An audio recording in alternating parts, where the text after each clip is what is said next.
ನಾವೀಗ ಪರ್ಯಾಯ ಮಾರ್ಗದ ಬಗ್ಗೆನೇ ಯೋಚನೆ ಮಾಡಿ ಸರ್ಕಾರನ ನಂಬಿದ್ದೀವಿ. ಸರ್ಕಾರ ನಮಗೆ ಕೈ ಕೊಟ್ಟಿದೆ. ಯಾವುದೇ ಒಂದು ಹೌದು, ಯಾಕಂತೇಳಿ ಸಿಲಿಂಡ್ರ್ ಇಲ್ಲದೆ ಯಾವುದೇ ಉದ್ಯಮ ನಡೆಸೋಕ್ಕಾಗಲ್ಲ. ಹೋಟೆಲ್ ಉದ್ಯಮ ನಡೆಸೋಕ್ಕಾಗಲ್ಲ.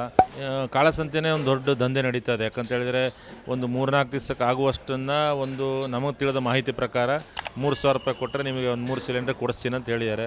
ನಮ್ಮ ಜೊತೆ ಚರ್ಚೆ ಮಾಡಿ ಈ ಒಂದು ಪ್ರಾಬ್ಲಮ್ ಸಾಲ್ವ್ ಮಾಡ್ಬೋದಿತ್ತು. ಬಟ್ ಯಾವುದರಲ್ಲೂ ಆಸಕ್ತಿ ಇಲ್ಲ. ಯಾವ ಸರ್ಕಾರಕ್ಕೂ ಯಾವುದರಲ್ಲೂ ಆಸಕ್ತಿ ಇಲ್ಲ ಅನಿಸುತ್ತೆ. ಈಗ ನೋಡಿದರೆ ಯಾವುದೇ ಒಂದು ನಮಗೆ ಮುನ್ಸೂಚನೆ ಕೊಡದೆ ನಮಗೆ ಸಿಲಿಂಡರ್ ಇಲ್ಲ ಅಂಥೇಳಿ ಇವತ್ತು ಈ ಆದೇಶ ಬಂದಿದೆ ಅಂಥೇಳಿ ನಮ್ಮ ಡಿಸ್ಟ್ರಿಬ್ಯೂಟರ್ ಹೇಳ್ತಿದ್ದಾರೆ.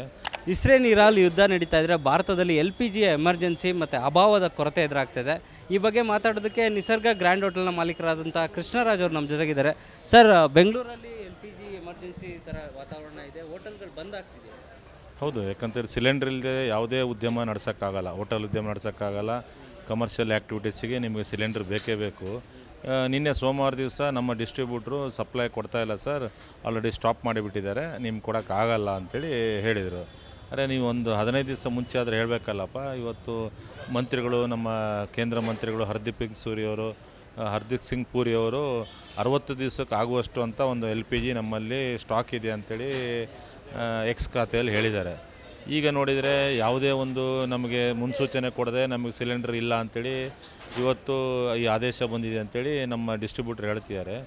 ನಮ್ಗೆ ಆಲ್ರೆಡಿ ಇದನ್ನು ಸ್ಟಾಕ್ ಮಾಡ್ಕೊಳ್ಳೋಕ್ಕಾಗಲ್ಲ. ಸಿಲಿಂಡರ್ಗಳನ್ನ ಮಿನಿಮಮ್ ಒಂದು 10ರಿಂದ ಒಂದು 15 ಇಟ್ಕೋಬೋದು. ಪರ್ ಡೇ ನಮಗೆ 4ರಿಂದ 5 ಸಿಲಿಂಡರ್ ಬೇಕಾಗುತ್ತೆ. ನಾವು ಅಷ್ಟೇ ಕನ್ಸಂಪ್ಷನು ಒಂದು 3 ದಿವಸಕ್ಕೆ ಆಗುವಷ್ಟು ಇಟ್ಕೊಂಡಿದ್ದೀವಿ. ಇವತ್ತು ಸಂಜೆವರೆಗೂ ನಮಗೆ ಒಂದು ಸಿಲಿಂಡರ್ ಬರುತ್ತೆ. ನಾಳೆ ಏನು ಅಂಥೇಳಿ ನೋಡಬೇಕಾಗತ್ತೆ.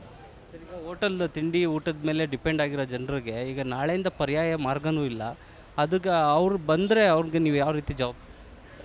ನಾವೀಗ ಪರ್ಯಾಯ ಮಾರ್ಗದ ಬಗ್ಗೆನೇ ಯೋಚನೆ ಮಾಡಿ ಸರ್ಕಾರನ ನಂಬಿದ್ದೀವಿ. ಸರ್ಕಾರ ನಮಗೆ ಕೈ ಕೊಟ್ಟಿದೆ. ಯಾವುದೇ ಒಂದು ಬೇರೆ ವ್ಯವಸ್ಥೆಗಳ ಬಗ್ಗೆನೂ ಹೇಳದೆ ಏಕಾಏಕಿ ಈ ರೀತಿಯಾಗಿ ಮಾಡಿದೆ.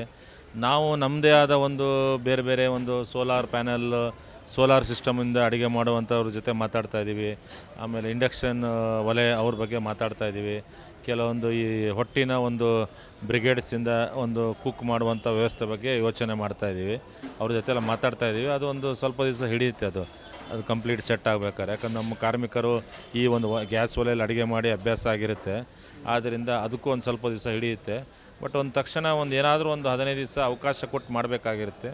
ಏನೂ ಹೇಳದೆ ಕೇಳದೆ ಈ ರೀತಿ ಮಾಡಿದ್ರಿಂದ ಗ್ರಾಹಕರಿಗೆ ತುಂಬ ಸಮಸ್ಯೆ ಆಗುತ್ತೆ ಮುಂದಿನ ದಿವಸದಲ್ಲಿ. ಜೊತೆಗೆ ಕಾರ್ಮಿಕರಿಗೂ ಸಮಸ್ಯೆ ಆಗುತ್ತೆ. ಈ ರೀತಿಯಾಗಿ ಒಂದು ಚೈನ್ ಲಿಂಕ್ ಇದು. ಯಾಕಂತೇಳಿದರೆ ಒಂದು ಹಾಲು ಈ ಒಂದು ಪ್ರಾಡಕ್ಟನ್ನು ನಾಳೆಯಿಂದ ಅಥವಾ ಯಾವ ಹೋಟ್ಲ್ ಕ್ಲೋಸ್ ಆಗುತ್ತೋ ಆವತ್ತಿಂದ ಹಾಲಿನ ಒಂದು ಸಂಖ್ಯೆ ಕಡಿಮೆ ಆಗುತ್ತೆ. ಜೊತೆಗೆ ನಿಮಗೆ ತರಕಾರಿಗಳನ್ನು ನೀವು ತೊಗೊಳ್ಳದಿರೋಂಗೆ ಆಗುತ್ತೆ. ಯಾಕಂತೇಳಿ ಹೋಟೆಲ್ ಉದ್ಯಮಕ್ಕೆ ತರಕಾರಿಗಳು ಬೇಕು, ಅದು ನೀವು ಯೂಸ್ ಆಗೋಲ್ಲ.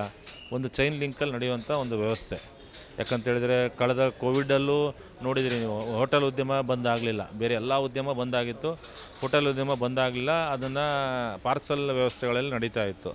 ಅಂದರೆ ಅಷ್ಟು ಎಸೆನ್ಷಿಯಲ್ ಸರ್ವಿಸನ್ನು ಇವತ್ತು ಗ್ಯಾಸಿಂದನೇ ನಡೆಯುವಂಥ ಉದ್ಯಮಕ್ಕೆ ಏಕಾಏಕಿ ನಮ್ಮ ಸಪ್ಲೈಯನ್ನು ಬಂದ್ ಮಾಡಿದ್ದಾರೆ ಅಂತ ಹೇಳ್ಬೋದು. ಸರ್, ಈಗ ಕಮರ್ಷಿಯಲ್ ಗ್ಯಾಸ್ ಸಿಲಿಂಡರ್ಗಳು ಬಂದಾಗಿದೆಯಾ ಅಥವಾ ಸಪ್ಲೈ ಆಗ್ತಾ ಇರೋದು ಕಾಳಸಂತೆಯಲ್ಲಿ ಬ್ಲ್ಯಾಕ್ ಮಾರ್ಕೆಟಲ್ಲಿ?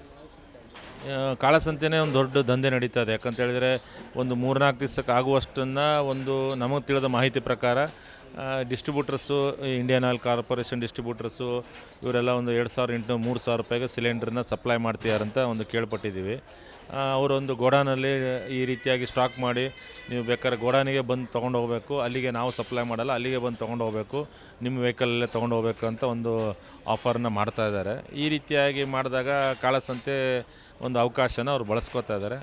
ಅದನ್ನು ಈ ಇಂಡಿಯನ್ ಆಯಿಲ್ ಕಾರ್ಪೊರೇಷನ್ನ ಒಂದು ಅಧಿಕಾರಿಗಳನ್ನು ಗೋಡಾನ್ಗಳನ್ನ ರೇಡ್ ಮಾಡಿ ಅವರ ಏನು ಲೈಸೆನ್ಸನ್ನು ಕ್ಯಾನ್ಸಲ್ ಮಾಡಬೇಕು ಅಂತೇಳಿ ಹೇಳ್ತಾ ಇದ್ದೀವಿ.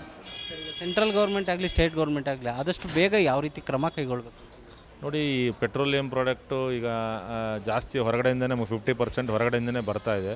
ಇದಕ್ಕೆ ಯಾವ ರೀತಿ ವ್ಯವಸ್ಥೆ ಮಾಡ್ಕೋಬೇಕಂತ ಸರ್ಕಾರ ನಡೆಸುವಂಥವ್ರು ಇದ್ರ ಬಗ್ಗೆ ಯೋಚನೆ ಮಾಡಬೇಕು.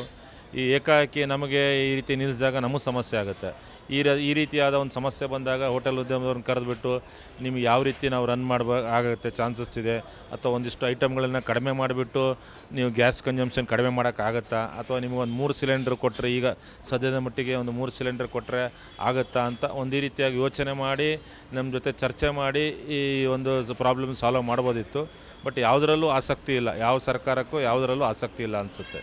ಸರ್, ಈಗ ನಾಳೆಯಿಂದ ಅಂದರೆ ಗ್ಯಾಸ್ ಸಿಲಿಂಡರ್ ಅಭಾವ ಶುರುವಾದರೆ ಹೋಟೆಲ್ಗಳು ಬಂದ್ ಆಗುತ್ತಾ ಅಥವಾ ಮೆನುಗಳು ಏನಾದ್ರು ಕಟ್ಟಾಗಿ ನಡೆಯೋ ಸಾಧ್ಯತೆ ಇದೆ? ಅಲ್ಲ, ಏನು ಮಾಡಿದರೂ ಒಂದು 2 ದಿವಸ ಮಟ್ಟಿಗೆ ನಡೆಸ್ಬೋದು ಅಷ್ಟೇ. ಈಗ ಮೆನು ಕಡಿಮೆ ಮಾಡಿದರೂ ಒಂದು 5 ಸಿಲಿಂಡರ್ ಬಳಕೆ ಮಾಡುವಲ್ಲ ಒಂದು 3 ಸಿಲಿಂಡರ್ ಬಳಕೆ ಮಾಡ್ಬೋದು.